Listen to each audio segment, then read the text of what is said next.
Call security. She has no business touching that dress. The sentence cut through the ballroom like broken glass.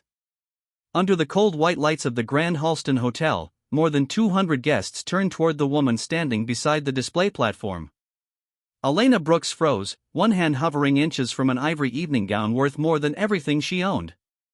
Her hotel uniform was plain gray. Her black shoes were old enough for the leather to crease around her toes. At 29, Elena had learned how to disappear in crowded rooms, to lower her eyes when strangers stared at her body, to smile when co-workers whispered, to pretend she did not hear the jokes. But that night, disappearing was impossible. Vincent Hale, the billionaire hosting the city's most exclusive charity gala, stood across from her with a champagne glass in his hand. His tailored tuxedo fit perfectly. His expression did not. Elena had only entered the ballroom to retrieve a silver sewing case left beneath the dress display. It belonged to the hotel's elderly seamstress, who had gone home sick. But before Elena could explain, Vincent's guests had noticed her. A woman in diamonds covered her mouth and laughed. Another raised her phone. Vincent looked Elena up and down slowly, his gaze settling on the fabric stretched across her waist. "Were you planning to wear it?" he asked. Laughter rolled across the room. Elena's cheeks burned, but she did not move. Inside the worn backpack hanging from her shoulder was a faded photograph she had carried for 11 years. The corners were bent. The image showed a younger Elena beside a smiling woman in a half-finished blue gown, both of them holding the same silver sewing case. Elena tightened her fingers around the backpack strap. "I came for the sewing kit," she said quietly. Vincent stepped closer to the ivory gown. It had been designed for the gala's auction and displayed beneath a circle of bright spotlights. The waist was narrow, the silk delicate, the beadwork sewn by hand. He lifted the dress from its stand and held it against Elena's body, not gently, but as if comparing an expensive object to something unworthy of it. The room became strangely still. Then Vincent smiled. "If you can fit into this dress," he said, "I'll let you attend the gala." Several guests laughed again, louder this time. Elena looked at him. Not at his money. Not at the cameras. Not at the people waiting for her to cry. She looked at the gown's uneven hem, the loose pearl near the left shoulder, and the nearly invisible line of stitching running beneath the bodice. Something in her expression changed. Vincent noticed it. For the first time, his smile weakened. Elena slowly took the dress from his hands. Her fingers touched the fabric with the care of someone greeting an old friend. "When does the party begin?" she asked. "8 tomorrow night." She folded the gown over her arm and picked up the silver sewing case. "Then don't change the guest list," Elena said. As she walked toward the service exit, the laughter followed her. But no one saw her open the faded photograph inside her backpack. And no one heard the promise she whispered to the woman in the blue gown. "This time, Mom, they're going to see us." Elena lived 3 bus rides away from the Grand Halston, in a narrow apartment above a closed laundromat where the pipes rattled whenever the heat came on. By the time she reached home, midnight rain had darkened the shoulders of her gray uniform. She climbed the stairs slowly, carrying the ivory gown inside a hotel garment bag and the silver sewing case pressed against her chest. The apartment was quiet except for the hum of an old refrigerator. On the kitchen table sat 2 unpaid bills, a half-empty bottle of pain medication, and a note from her landlord reminding her that rent was overdue. Elena placed the gown on the back of a chair before checking on her father. Thomas Brooks slept in the small bedroom behind a curtain. Once, he had been a city bus driver with a booming laugh and strong hands. Now an illness had left him too weak to walk without help. Elena adjusted the blanket over his shoulders. "You're home late," he murmured. "I had extra work." Thomas opened his eyes and noticed the garment bag. "That doesn't look like hotel laundry." Elena hesitated, then smiled faintly. "It's just something that needs fixing." She did not tell him about Vincent Hale. She did not tell him about the phones raised toward her, or the laughter, or the way the billionaire had looked at her as if her size erased everything else about her. Thomas had already spent too many nights worrying about what the world did to his daughter. After he fell asleep again, Elena carried the gown to the kitchen table and opened the silver sewing case. Inside were needles wrapped in yellowed paper, wooden spools of thread, a small pair of tarnished scissors, and a blue tailor's chalk worn almost flat. Beneath them lay the faded photograph she had glanced at in the ballroom. Her mother, Miriam, had been a seamstress. Not the kind who worked beneath bright lights for famous designers. Miriam altered wedding dresses in the backroom of a neighborhood shop, repairing other women's dreams while wearing the same winter coat for 12 years. Elena had spent her childhood beside her, learning how fabric moved, where seams carried weight, and how a dress could be changed without changing the woman inside it. Clothes should fit people, Miriam used to say. People should never have to shrink to fit clothes. When Elena was 18, Miriam died suddenly, leaving behind medical debt, the silver sewing case, and one unfinished blue gown she had been making for Elena's graduation. Elena never wore it. After the funeral, she packed away the sewing machine and stopped designing completely. She took cleaning jobs, kitchen shifts, and finally work at the Grand Halston so she could care for her father. But she never forgot what her hands knew. Now, beneath the weak yellow kitchen light, Elena examined the ivory gown. At first glance, it seemed impossibly small. But the longer she studied it, the more she saw. Hidden seam allowances. Folded silk inside the lining. A panel at the back sewn shut with temporary stitches. The gown had not been made for one body. It had been constructed to transform. Elena ran her fingers over the stitching beneath the bodice and felt her breath catch. The method was unusual, almost forgotten, but she recognized it. Her mother had taught it to her. She opened the silver case and lifted the blue tailor's chalk. For the next 4 hours, she worked in silence. She released seams, redrew the waist, moved the beadwork one pearl at a time, and reshaped the structure so the fabric would follow her body instead of fighting it. Just before dawn, Thomas appeared behind the curtain, leaning on his cane. He stared at the gown spread across the table. Then he saw the old photograph beside Elena's hand. "You're sewing again," he whispered. Elena looked at the blue chalk between her fingers. "No," she said softly. "I'm finishing something." At that moment, her phone lit up with a message from the hotel manager. "Do not return to work. Mr. Hale has requested your immediate dismissal." Elena read it twice. Then she looked at the unfinished gown. Her job was gone.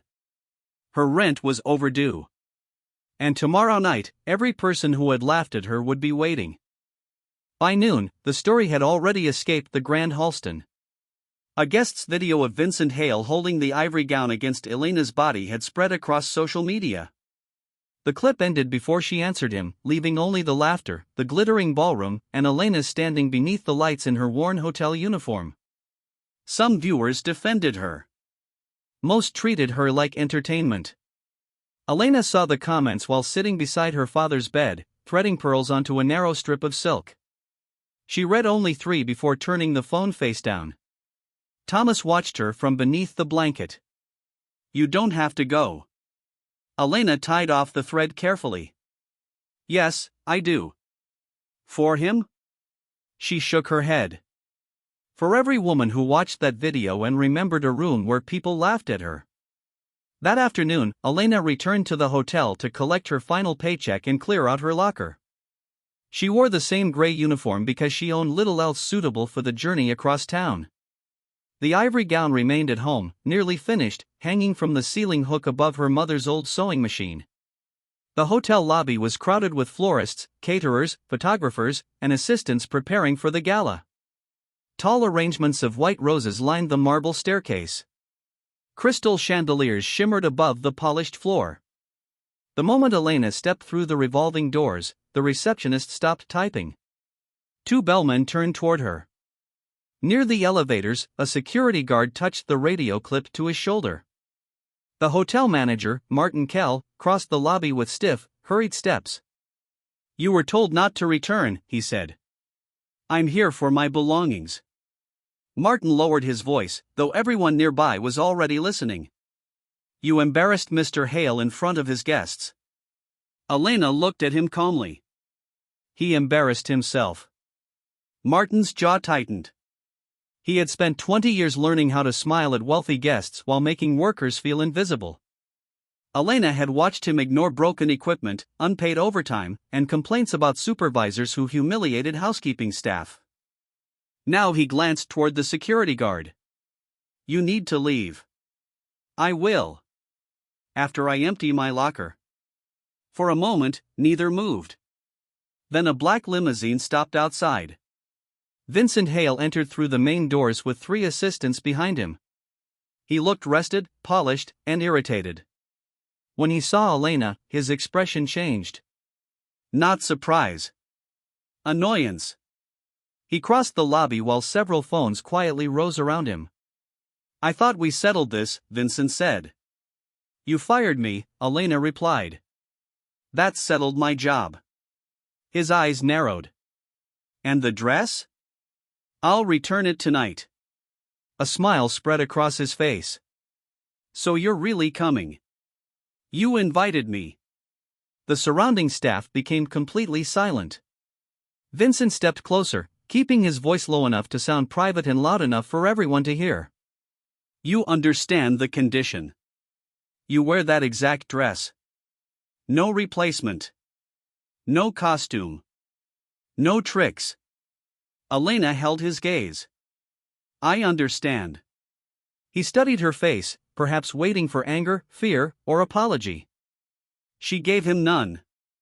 Then one of his assistants leaned toward him and whispered that a reporter from the evening news had requested permission to cover Elena's arrival. Vincent's smile returned.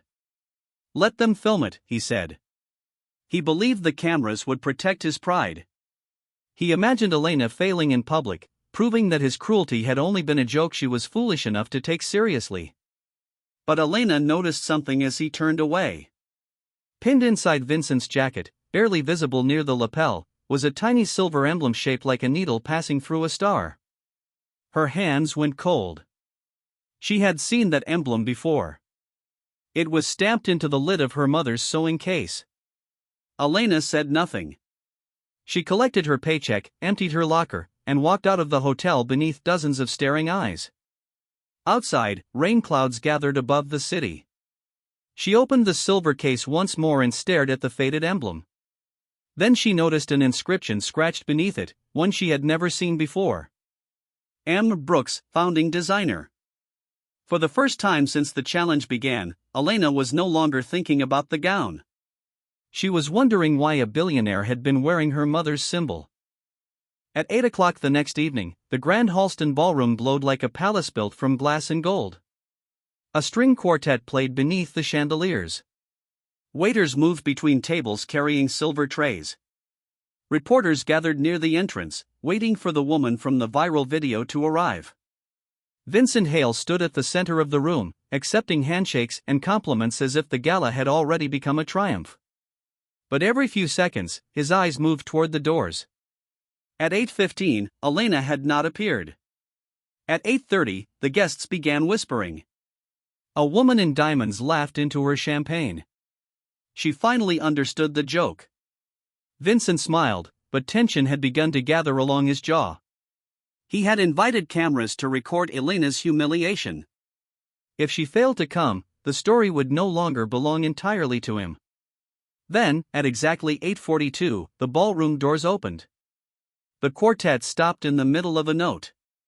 Elena stood beneath the archway. The ivory gown no longer looked like the narrow, fragile dress displayed the night before. It moved around her body in soft, sculpted folds, fitting her without hiding her. The waist had been rebuilt into an elegant curved silhouette. The original beadwork swept across one shoulder like falling starlight, while hidden panels flowed behind her with every step. She had not made herself smaller for the dress. She had made the dress worthy of her. Her dark hair was pinned back simply. She wore no diamonds, only a small silver pendant shaped like a needle passing through a star. The room fell completely silent. Phones remained raised, but no one laughed. Elena walked across the marble floor in shoes she had polished by hand that morning. She passed the guests who had mocked her, the employees who had watched her dismissal, and the manager who had called security. Vincent stared as though the woman approaching him had stepped out of a memory he had spent years trying to bury. That isn't the same dress, he said. Elena stopped before him. It is. You altered it. You said I had to wear the exact dress.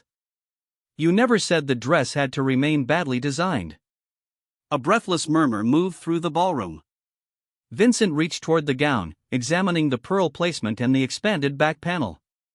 His face lost color when he saw the stitching beneath the bodice.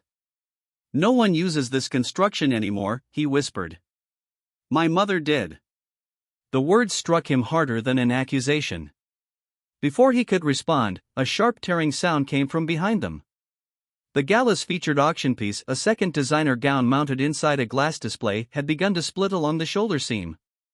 A model was scheduled to wear it in less than 10 minutes, and the dress was expected to raise hundreds of thousands of dollars for the children's hospital. An assistant rushed forward in panic. The designer is stuck at the airport. We can't put it on her like this. Vincent looked around helplessly. His entire event depended on the auction. The press was watching. The hospital board was waiting. No one in the room knew what to do. Elena stepped toward the damaged gown. Open the case, she said. Martin blocked her path. You're not touching it. Elena turned to Vincent. For the first time that night, the billionaire had no clever reply. Let her through, he said. The glass case was opened. Elena examined the torn shoulder, then the side seam and lining. The damage was worse than it appeared. A careless repair would ruin the shape entirely. She removed the silver sewing case from her bag. Under the cold spotlight, Elena threaded one of her mother's needles. Her hands did not shake. For 7 minutes, the ballroom watched a former hotel cleaner rebuild a gown worth more than her apartment building. She worked from inside the lining, drawing tension away from the tear and redistributing the weight through a pattern no one else in the room recognized. When she finished, the model put on the gown. The fabric settled perfectly.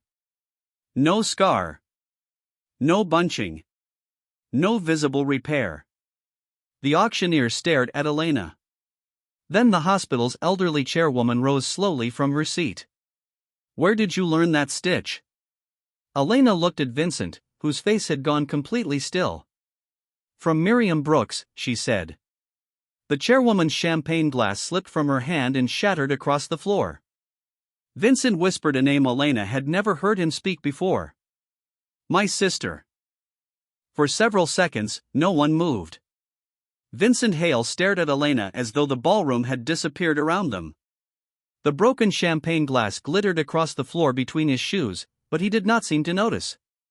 The hospital chairwoman, Margaret Ellis, stepped closer to the silver sewing case.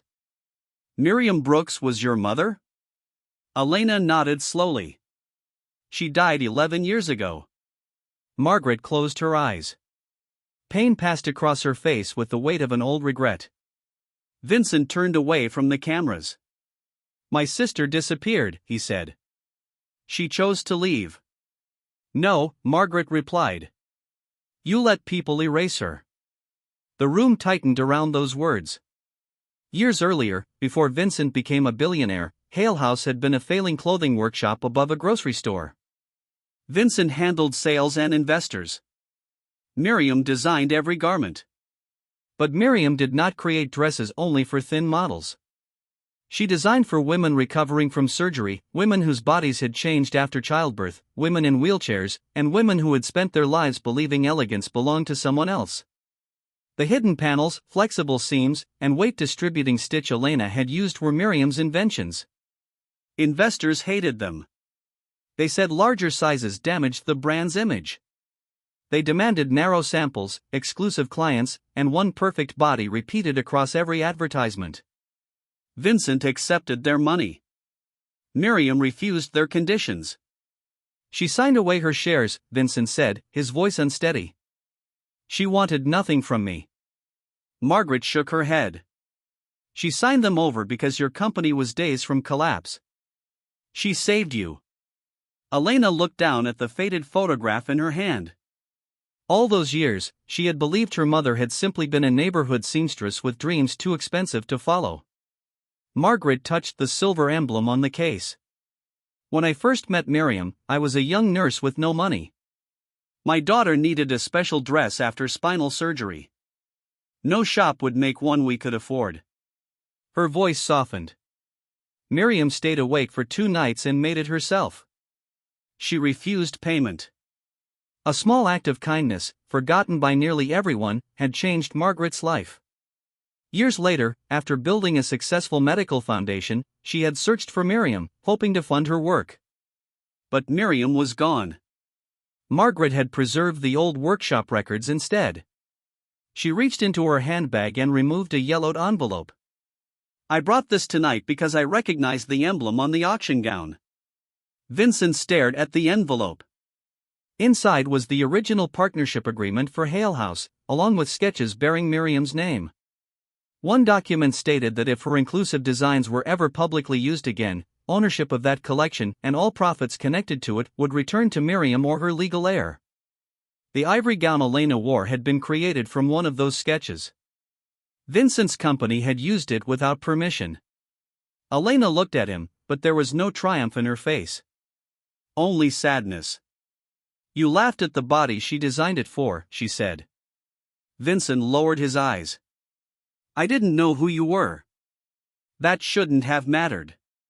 The sentence silenced the ballroom more completely than her entrance had.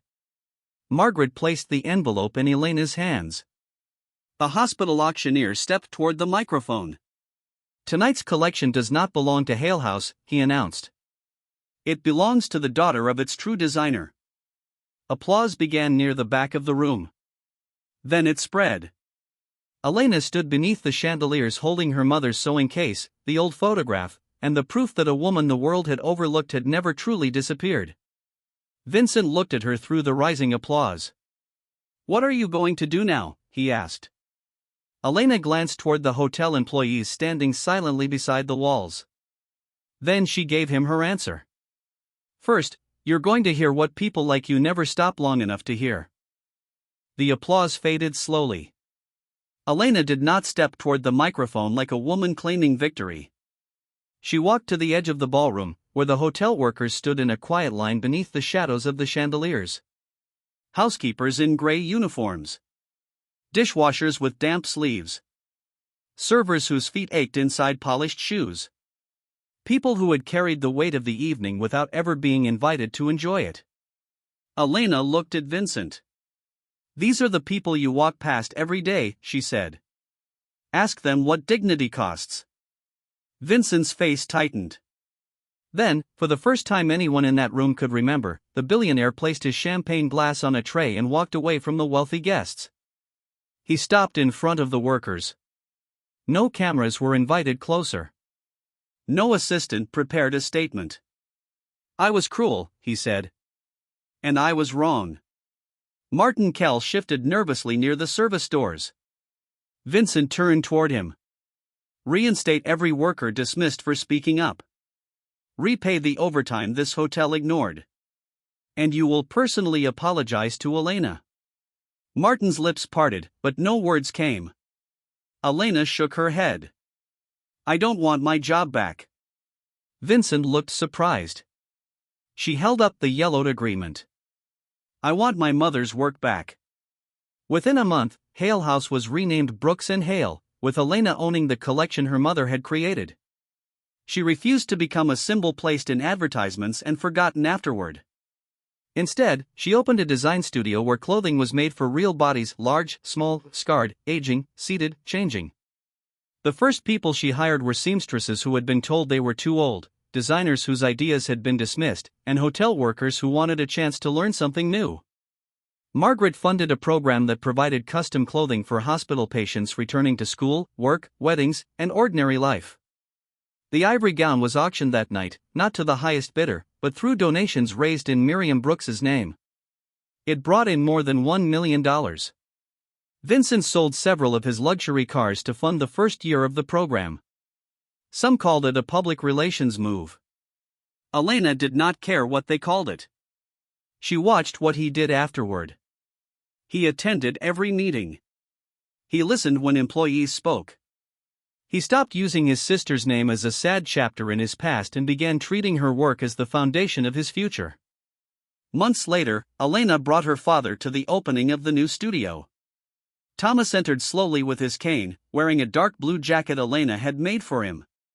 Along one wall hung Miriam's unfinished graduation gown, restored at last. Beside it was the photograph from the silver sewing case. Thomas's hands trembled as he looked around the crowded room. "Your mother would have been proud." Elena slipped her hand into his. "She already knew," she whispered. "She was just waiting for me to remember." That evening, Vincent arrived without an entourage. He stood before Elena beneath a simple sign bearing her mother's name. "I can't undo what I did." "No," Elena replied. "But you can become someone who would never do it again." He nodded. And that was where forgiveness began, not with forgetting, and not with excuses, but with change repeated long after the room had stopped watching. Elena had entered the gala as a woman people believed should hide. She left it carrying the legacy of someone who had spent her life teaching the world a quieter truth. A person should never have to become smaller to deserve respect. And sometimes, the ones we laugh at are carrying the very thing that can save us. If Elena's story touched you, share it with someone who has ever felt unseen. And don't forget to like, comment, and subscribe, because kindness grows every time a story like this is passed on.